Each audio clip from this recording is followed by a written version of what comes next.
Hello, everyone, and welcome to my channel. I was recently contacted by someone through the Trad Recovery site who had been part of the Society of St. Pius X for many years, and they put me onto a series of articles that I wanted to share with you, although the writer wishes to remain anonymous, so I'll just read them so you can listen. This is part one of, I think, a four-part series, so it begins. Jason Begay is an actor, a Brooklyn tough guy known for his starring role in the gritty G.I. Jane. In 2008, after 15 years as a Scientology poster boy, Begay left the cult and released an interview chronicling his descent into and exodus from L. Ron Hubbard's bizarre universe. Begay's recruitment, life as a celebrity spokesman, and ultimate rejection of the cult are riveting, particularly for someone like myself, who spent nearly 30 years in a cultic religious organization. I was stunned because, even though the doctrines and practices of our respective organizations are so different, I identified perfectly with the mental processes Begay described. I also believed in a completely irrational worldview and ignored blatant contradictions. Experts believe people join and remain in cults for similar motives, regardless of variations in cult lifestyles and teaching.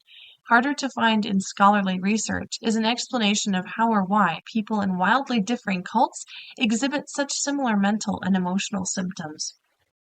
A potential answer is found in Confessions of a Coward, a brilliant article by David P. Goldman. Published by First Things, the piece reveals that the scathing political and economic commentaries by Spengler, quote unquote, actually flowed from Goldman's eloquent pen. Confiding the story of his return to the practice of Judaism, Goldman admits that from 1976 to 1986, a compulsion to escape his Jewish identity and find post-1960s structure left him vulnerable to the overtures of the cult leader Lyndon LaRouche. Quote, the Vietnam War, the crisis in race relations, and the cracks in the economic structure of the 1970s persuaded us that we had to do something, and that indifference was morally inexcusable. And that is where LaRouche had us. His intellectual method resembled the old tale about stone soup. Having announced that he had the inside track on the hidden knowledge that underlay Western civilization, one of his essays was titled The Secrets Known Only to the Inner Elites.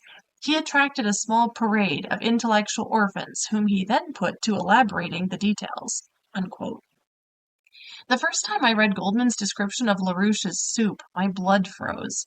Quote, LaRouche claimed to trace a tradition of secret knowledge across the ages, and LaRouche's Manichaean view of the world, a conspiracy, had suppressed the truth in the service of evil oligarchs. The Rockefellers and the Trilateral Commission all figured variously in this grand conspiracy against LaRouche's supposed intellectual antecedents.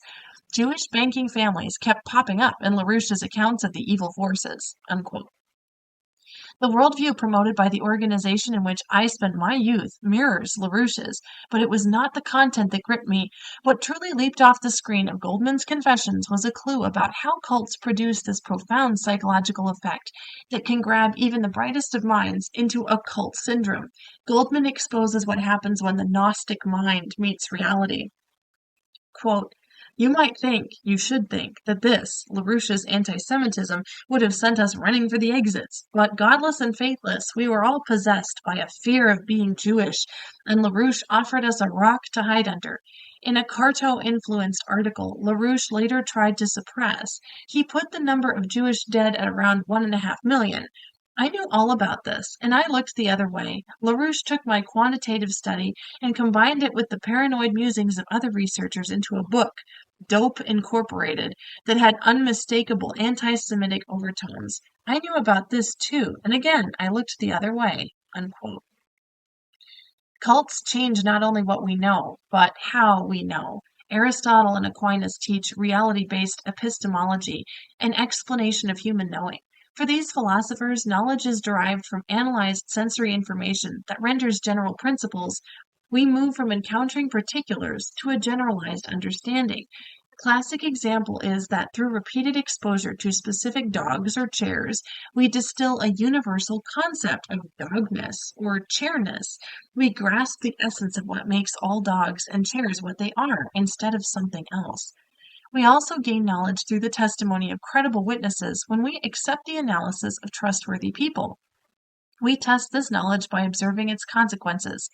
If Caveman Bob tells Caveman Joe that red berries are delicious, and Joe is sick for 3 weeks after a berry feast, it is unlikely that Joe will tune into Bob's next episode on the Caveman Food Network. Our interaction with the world and sense of its meaning depend heavily on individual discernment and personal analysis of cause and effect. This epistemology corresponds to the human behavior we observe every day. Cults promote a non-human way of knowing that bypasses both the sensory evidence we gather and the individual's rational processing. Cultic knowledge is a body of truths not acquired by experimentation and reasoning, but by virtue of the authority of initiated leaders. This knowledge and its application always contain elements that contradict the senses and logic. You might instantly object that most school classes and mainstream religions fall into this category because students and believers assent to complex truths of which they have no personal experience. Yet academic truths were gained through the process of observation by credible witnesses and can be tested. Even spiritual moral truths can be analyzed by their consequences. As with consuming berries, we can assess the fruits of immaterial ideas such as, "Do unto others as you would have them do unto you," "Thou shalt not murder," and "Blessed are the merciful." People must subject religious teachings and practices to the scrutiny of logic and ask, what are the consequences of a given faith when put into authentic practice? What is the quality of the founders' lives in terms of verifiable benefit to humanity? Adhering to cultic knowledge requires suppressing this essential human thought process. Nobody joins a cult. People are attracted to cultic groups by an apparent good. This could be legitimate elements borrowed from a non-cultic faith, the high experienced at a self-help conference, or the camaraderie and affection offered by a new group of caring people. These attractions fill a need experienced by a vulnerable recruit. The benefits prime the new member to identify the cult as the source. Cult members invariably begin to experience a discrepancy between cult teaching and what he or she observes. Mr. Goldman spoke of knowing LaRouche published anti-Semitic literature while the leader claimed to have a special love for Jewish people. Confronted with inconsistencies, the subject must choose between personal thinking and the cult knowledge with all its perceived benefits. Once a person consciously repudiates his or her own mind, defending against intruding reality becomes imperative.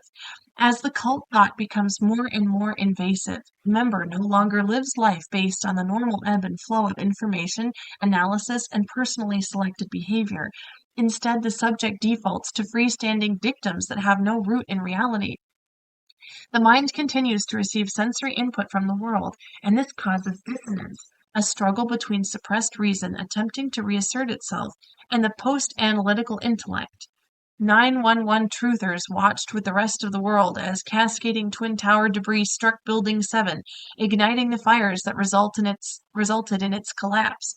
The Gnostic certitude that Jews control the world through the U.S. government replaces the visual experience of reality with the conviction that Building 7 was destroyed by controlled demolition. The cult mind frequently violates conscience, that internalized voice of universal right and wrong. For Jason Begay, it was continuing to recruit for Scientology when he saw that expensive training was not helping him. For David Goldman, he knew assisting an anti-Semite spread the Jewish banking myth was wrong, but he was not willing to substitute reality for the emotional comfort of LaRouche's inner circle. The need to limit contact with people who live according to reason explains alienation from family, friends, and non-members.